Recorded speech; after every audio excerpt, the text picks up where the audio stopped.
ఓం గం గణపతే నమః. ఓం గం గణపతే నమః. ఓం గం గణపతే నమః. ఓం రామచంద్రాయ నమః. ఓం హ్రీం హరిమర్కటమర్కటాయ స్వాహ. ఓం నమః శివాయ నమః. ఓం నమః శివాయ నమః. ఓం నమః శివాయ నమః. 7 ఆస్ట్రాలజీ జ్యోతిష శాస్త్రము. చిత్రా నక్షత్రం వారి స్వభావం. 1 వీరు చేసే పనులలో విజయం ధైర్యం ఉంటాయి. 2 బాల్యంలో ఇబ్బందులు ఎదుర్కొంటారు. 3 అహర్నిశలు కష్టపడి విజయం సాధిస్తారు. 4 జీవితం మధ్య నుంచి స్థిరాస్తులు కలిసి వస్తాయి. విఎస్కేవి ప్రసరాల సిద్ధాంతి 194402555669 వాయిస్ ఆఫ్ 1952 బిఎస్కేవి ప్రసాద సిద్ధాంతి ఛానల్. ఓం గం గణపతే నమః. అందరికీ శుభోదయం. నేను మీ సిద్ధాంతి BSKV ప్రసరాలని. Om Shri Panchamukheshwara జ్యోతిషపీఠం voice of 1952 BSKV ప్రసాద సిద్ధాంతి ఛానల్. మనము ఈ రోజుని నక్షత్రములలో చిత్రా నక్షత్రంలో జన్మించిన వారి గురించి క్లుప్తంగా తెలుసుకున్నాము. ఏంటి చిత్రా నక్షత్రం అంటున్నారు? చిత్త నక్షత్రం కదా, సిద్ధాంతి కదా తప్పు పలికరా అని మీరు భావించవచ్చు. చిత్తా నక్షత్రం అనేది వ్యవహారిక నామం. అది అందరిలోకి అలా వచ్చింది, కానీ దాని ఒరిజినల్ చిత్రా నక్షత్రం. ఈ చిత్రా నక్షత్రానికి 4 పాదాలు ఉంటాయండి. 1, 2 పాదాలు కన్యారాశిలోను, 3, 4 పాదాలు తులారాశిలోనూ ఉంటాయి. 1వ పాదంలో పుట్టిన వాళ్ళకి పే అనే అక్షరంలో పేరు పెట్టాలి. 2వ పాదంలో పుట్టిన పో అనే అక్షరంలో పేరు పెట్టాలి. 3వ పాదంలో పుట్టిన రా అనే అక్షరంలో పేరు పెట్టాలి. 4వ పాదంలో పుట్టిన రి అనే అక్షరంలో పేరు పెట్టాలి. ఇది చిత్రా నక్షత్రం. అది ఈ యొక్క చిత్రా నక్షత్రానికి ఆరాధ్య దైవం ఎవరు అన్నట్టయితే ఆంజనేయ స్వామివారు మరియు శ్రీ వల్లి దేవసేన సమేత సుబ్రహ్మణ్యేశ్వర స్వామివారు. ఇవి రెండును, వీళ్ళిద్దరును. అయితే దీనికి దశానందుడు ఎవరు? కుజుడు. ఇది ఎన్ని సంవత్సరాలు? 7 సంవత్సరాలు పరిపాలిస్తుంటాడు ఈయన. అయినట్టయితే చిత్రా నక్షత్రం 1వ పాదంలో పుట్టినట్టయితే ఇంచుమించుగా 6 సంవత్సరాలు నుంచి 7 సంవత్సరాల లోపు కుజ మహాదశ ఉంటుంది. అదేవిధంగా చిత్రా నక్షత్రం 2వ పాదంలో పుట్టినట్టయితే 63 నెలలు నుంచి స్టార్ట్ అవుతుంది. చిత్రా నక్షత్రం 3వ పాదంలో పుట్టినట్టయితే 42 నెలల నుంచి స్టార్ట్ అవుతుంది. చిత్రా నక్షత్రం 4వ పాదంలో పుట్టినట్టయితే 21 నెలల నుంచి స్టార్ట్ అవుతుంది వీళ్ళకి. అంటే 4 4 84 నెలలు. 84 డివైడెడ్ బై 12, 12 ఏళ్ళు 84, 7 సంవత్సరాలు. 7 సంవత్సరాల కాల పరిమితి. నెక్స్ట్ వీళ్ళు ఏ రత్నాన్ని ధరించాలి? జాతి పగడం రత్నం ధరించాలి. అంటే దానిమ్మ పండు రంగులో ఉంటుంది, ఇటుక రంగులో ఉంటుంది. ఇది ఏ వేలకు ధరించాలి? ఎడమ చేతి వంకర వేలకు ధరిస్తే చాలా మంచి ఫలితాలు వస్తాయి. 2.5 నుంచి 3.5 క్యారెట్స్లో ధరించాలి. అయితే రాగితో ధరించమనేవారు పూర్వం, కానీ ఇప్పుడు వెండి బంగారంతో కూడా ధరించవచ్చు, ఏమీ తప్పేం లేదు, బాగానే ఉంటుంది. వీళ్ళకి లక్కీ నెంబర్ ఎంత? 9. లక్కీ నెంబర్ 9 వచ్చింది. అదృష్ట వారములు ఏంటి? మంగళవారం, బుధవారం, శనివారం అదృష్ట వారములు. ఇవి ఇక్కడికి మనకి అవసరమైనంత వరకు ఇక్కడ చెప్పాను. అదే ఇక్కడ చిత్రా నక్షత్రంలో పుట్టిన వాళ్ళ యొక్క స్వభావాలు, గుణగణాలు అన్నీ కూడా మనం తెలుసుకుందాం. ఇప్పుడు వీళ్ళు చేసే ప్రతి పనిలో కూడా విజయము ఆశిస్తారు, ధైర్యంగా ఉంటారు. తర్వాత రాజకీయ రంగ ప్రవేశం కూడా ఉంటుంది. రాజకీయంలో ఏదో ఒక చిన్న పోస్ట్ అయినా ఉండే అవకాశాలు ఉన్నాయి. కానీ వీళ్ళు చేసే ప్రతి పని కూడా ధైర్య సాహసాలు ఉంటాయి. దాంతో పాటు విజయం కూడా వరిస్తుంది. ఇందులో ఏమాత్రం సంశయం ఏమీ లేదు, ఉండదు. వీళ్ళకి బాల్యం అన్నది ఉంది కదా, బాల్యంలో కొన్ని ఇబ్బందులు పడే అవకాశాలు ఎక్కువ ఉన్నాయి. ఎటువంటి ఇబ్బందులు అన్నట్టయితే చదువు విషయంలో ఇబ్బందులు పడవచ్చు, లేదంటే ఆరోగ్య విషయంలో కూడా ఇబ్బందులు పడవచ్చు. ఎందుకంటే కుజ మహాదశలో ప్రారంభం అవుతుంది కాబట్టి ఆరోగ్య విషయంలో కూడా జాగ్రత్తలు తీసుకోవాలి. తలకి సంబంధించిన జాగ్రత్తలు తీసుకోవాలి, లేదన్నట్టే చెస్ట్కి సంబంధించిన జాగ్రత్తలు తీసుకోవాలి. యానస్ జెండర్ అంటే యానస్ అన్నట్టయితే అది, జెండర్ అన్నట్టయితే ఇది. దీనికి సంబంధించిన జాగ్రత్తలు వీళ్ళు తీసుకోవాలి, తీసుకుంటే మంచిది. వీళ్ళకి దెబ్బలు తగలకుండా మనం చూసుకోవడం మంచిది. వీళ్ళకి డ్రిల్లు, ఎన్సీసీ, ఏసీసీ ఇటువంటివన్నీ కూడా నేర్చుకునే అవకాశాలు ఎక్కువగానే ఉన్నాయి, బాగానే ఉన్నాయి. అయితే వీళ్ళు మటుకు అహర్నిశలో కూడా కష్టపడే జాతకం అండి వీళ్ళది. కొంచెం చిన్నప్పుడే మటుకు కష్టాలతోనే అవుతుంది వీళ్ళ జీవితాంతానం. కారణం ఏంటంటే ఇంచుమించుగా 6 సంవత్సరాలు నుంచి 6.5 సంవత్సరాల వరకు కూడా కుజమహాదశ, తర్వాత 6-18 అంటే 24 సంవత్సరాల వరకు కూడా రాహుమహాదశ, తర్వాత 24 సంవత్సరాల వయసు దాటాక ఈ యొక్క వీళ్ళకి గురుమహాదశ స్టార్ట్ అవుతుంది. అప్పటి నుంచి వీళ్ళకి స్పీడ్ అందుకుంటుంది. అందరూ కూడా కొంచెం అందరి చేత కూడా మాటలు పడుతుంటారు, దెబ్బలు తగిలించుకుంటుంటారు. ఆటపాటలంటే చాలా ఇష్టంగా ఉంటారు. ఎన్ని ఆటపాటలున్నా వీళ్ళు ఎంత మేధావులైనప్పటికైనా సరే, ఎంత ఇదైనా ఈ యొక్క పీరియడ్ బాగున్నప్పుడు అందరూ కూడా ఛీ ఛీ అంటుంటారు. కానీ వీళ్ళే గురుమహాదశ వచ్చిన దగ్గర నుంచి కూడా వీళ్ళు దేదీప్యమానంగా వీళ్ళ జీవితం ఎదిగిపోతుంటుంది. అందుకు చాలామంది ఉదాహరణలు ఉన్నారు. కాబట్టి ఆ సమయంలోనే చిన్నప్పుడే తల్లిదండ్రులు బిడ్డడు ఏ విధంగా ఉంటాడో, ఏ విధంగా అయిపోతాడని భయపడుతూ సిద్ధాంతికాల దగ్గరికి వస్తుంటాడు. ఏం భయపడక్కర్లేదు. వీళ్ళకి చిన్నప్పుడే 2 గండాలు దాటిపోతాయండి. ఒకటి వాహన గండం, రెండవది జలగండం కూడా దాటిపోయే అవకాశాలు ఉన్నాయి. వీళ్ళకి చిత్ర నక్షత్రంలో పుట్టి ఆ యొక్క నక్షత్రాధినాథుడు బాగోకపోతే బాలదశలు అయి ఉన్నట్టయితే 7 సంవత్సరాల లోపే వీళ్ళకి ఆయుష్ ఉండకపోవచ్చు. లేదు అన్నట్టయితే మటుకు 7, 18, 25, 25 టు 33, 43 సంవత్సరం వయసు వచ్చాక విపత్తాల్లో ఉండొచ్చు. ఇక అది దాటిందంటే ఇక మీకు ఏం ఇబ్బంది లేదు. ఏదైనా జాతకంలో మటుకు వీళ్ళకి అన్ని విధాలా కూడా గ్రహకుండలు బాగున్నట్టయితే వీళ్ళకి సంపూర్ణ ఆయుర్దాయం కూడా ఉంటుంది అని చెప్తున్నాను. వీళ్ళకి అహర్నిశలో కూడా కష్టపడే జాతకం. అహర్నిశలో అంటే పగలనక రాత్రిగా కష్టపడతారు, దానికి తగ్గ విలువని తెస్తారు. వీళ్ళకి అన్నీ బాగానే ఉంటాయి, కానీ క్రమశిక్షణ తక్కువగా ఉంటుంది. అంటే కుజుడు రాహు పరిపాలనలో వీళ్ళు ఉన్నారు చిన్నప్పటి నుంచినో, కొంచెం క్రమశిక్షణ రాహిత్యం ఉంటుంది. కానీ వీళ్ళకి మేధస్సుకి ఏ విధంగా బాగా ఉండదు, వీళ్ళ చదువులకి ఏ విధంగా బాగా ఉండదు. కానీ ఇవన్నీ కలిపి ఒకేసారి చదువుతుంటారు, బాగానే ఉంటుందన్నమాట. కానీ వీళ్ళు వాళ్ళ చేత వీళ్ళ చేత కూడా మాటలు పడే అవకాశాలు ఎక్కువ ఉన్నాయి. ఇది వీళ్ళు తప్పు చేశారన్నది కాదు, ఆ సమయంలో వీళ్ళకి రాహుమాన్ దశ పీరియడ్ రన్ అవుతుంటుంది కాబట్టి ఆ దశ ప్రభావమే. వీళ్ళు ఎక్కువగా అభిమానించిన వారు దూరం అవుతారండి. వీళ్ళు చిన్నప్పటి నుంచి కూడా వీళ్ళు ప్రేమస్వరూపులే, మంచి వాళ్ళు. అదే వీళ్ళు మటుకు ప్రేమించిన వాళ్ళని సరదా పేరుతోటి కొంచెం ర్యాగింగ్ లాగా చేస్తూ ఉంటారు. దానికి అవతల వాళ్ళు తట్టుకోలేక అది సరదా కోసం చేసిందే, ప్రేమ కొద్దిగా చేసిందే అని వాళ్ళు అర్థం చేసుకోరు. దానివల్ల వీళ్ళు ప్రేమించిన వాళ్ళు వీళ్ళకి దూరం అయ్యే అవకాశాలు ఉన్నాయి. తర్వాత వీళ్ళు మాట 24, 18, 6, 24 సంవత్సరాల వయసు వరకు కూడా వీళ్ళకి మాట కొంచెం కఠినంగానే ఉంటుంది. ఆఫ్టర్ 20 పోతే వీళ్ళ మాట తీరు అన్నీ కూడా చాలా బాగుంటాయి. ఏమైనప్పటికైనా సరే చిన్నప్పుడు ఈ పిల్లవాడిని కాసుకోండి, మీకు అన్ని విధాల మంచిదని తల్లిదండ్రులకి, గురుదేవులకి నేను విజ్ఞప్తి చేస్తున్నాను. వీళ్ళు వాదనా పెట్టమ ఎక్కువగా ఉంటుంది. ప్రతిది కూడా ప్రతివాదాలు చేస్తుంటారు. కారణం ఏంటంటే వాళ్ళకి ఆన్సర్ రావాలి, ఆన్సర్ వచ్చేంతవరకు వాదిస్తుంటారు. కానీ పెద్దవాళ్ళకి కానీ, బంధువులకు కానీ, మాస్టర్ కానీ అంత ఓపిక ఉండదు. వాళ్ళు చెప్పుకుంటూ పోతూ ఉంటారు. వీళ్ళు వింటారు, కానీ అన్నీ కూడా క్రాచ్ చేస్తుంటారు. అది తప్పేం లేదు.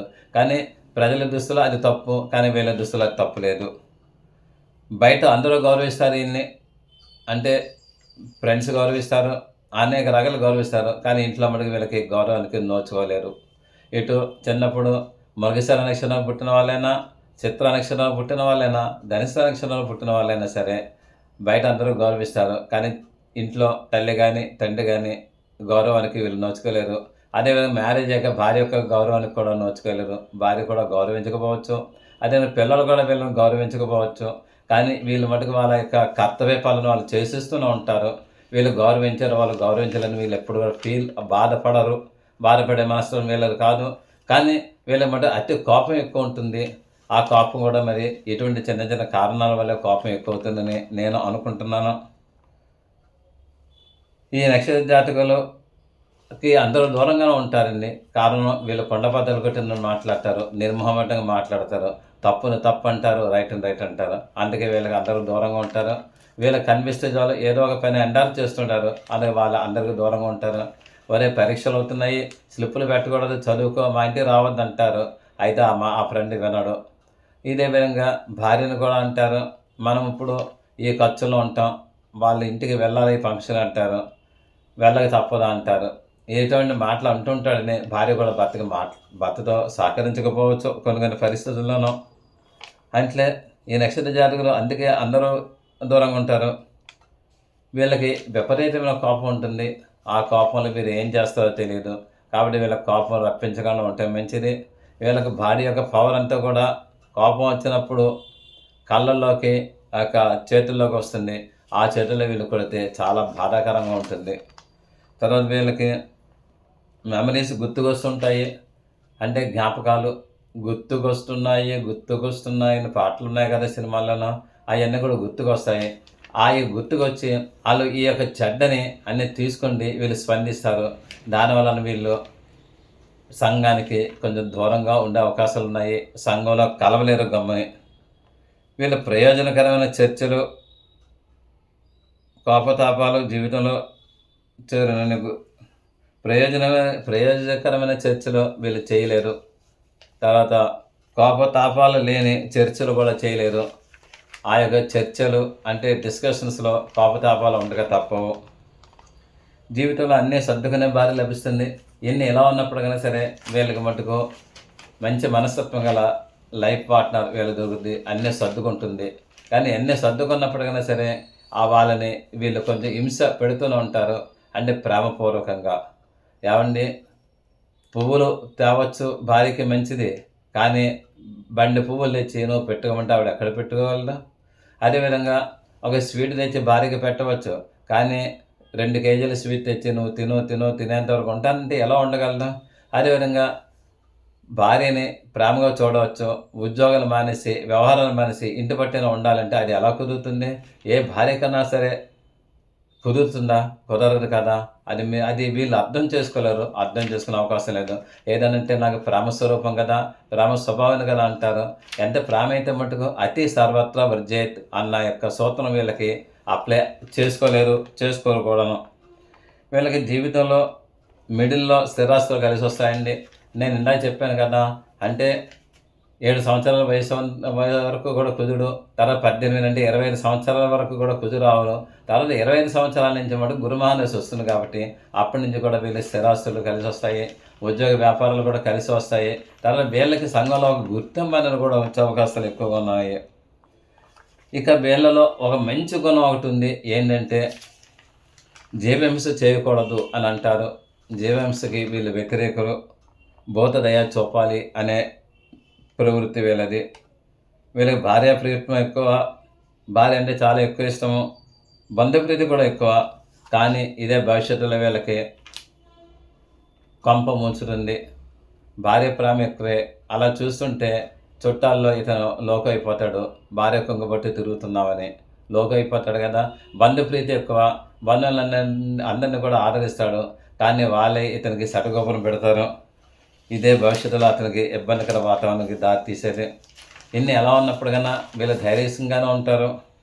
విజయకాంక్షతో ఉంటూనే ఉంటారు. రాజకీయ వ్యవహారాలను వీళ్ళు నైపుణ్యంతో ప్రవర్తిస్తుంటారు.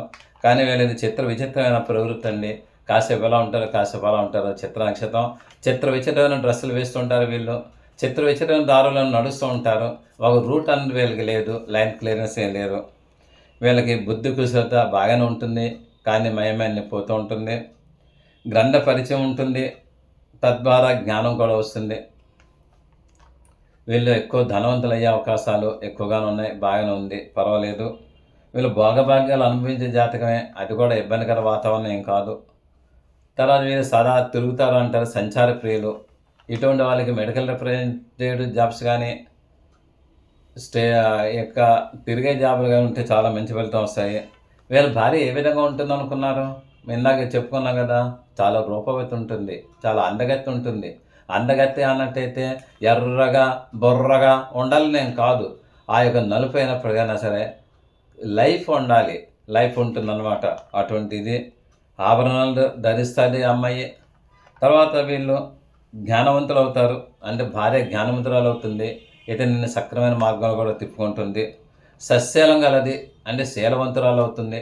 భర్త కొంచెం కోపంగా ఉన్నాడని ఆవిడ కోపగించుకోదు. ఆవిడ మటుకు భర్తని అర్థం చేసుకుంటుంది. వీళ్ళకి సుగంధాలు అత్తర్లు అంటే చాలా ప్రీతి. ఇటు భార్యాభర్తలిద్దరికి కూడా సుగంధ పరిమళాలు వెదజల్లుతూనే ఉంటారు వీళ్ళు. వీళ్ళకి 18వ సంవత్సరం నుంచి విద్య అభివృద్ధి ఉంటుంది, అంటే ఎడ్యుకేషన్ డెవలప్మెంట్ అయ్యే అవకాశాలు ఉన్నాయి. 24 నుంచి భూసంపదన ఉంటుంది. 58 నుంచి యోగ సాధన ఉంటుంది. వీళ్ళకి 3 పాటల కింద కానీ జీవితం విడగొట్టినట్టయితే కుజుడు రాహు 24 సంవత్సరాలు, తర్వాత గురుడు శని బుధుడు అది, తర్వాత కేతు వచ్చేటప్పుడు కానీ వీళ్ళకి జ్ఞాన సంపద వస్తుంది, ఆధ్యాత్మిక దృష్టిలోకి వెళ్తారు. అంటే వీళ్ళు చిన్నప్పుడు క్రమశిక్షణ రాహిత్యంగా పెరుగుతారు.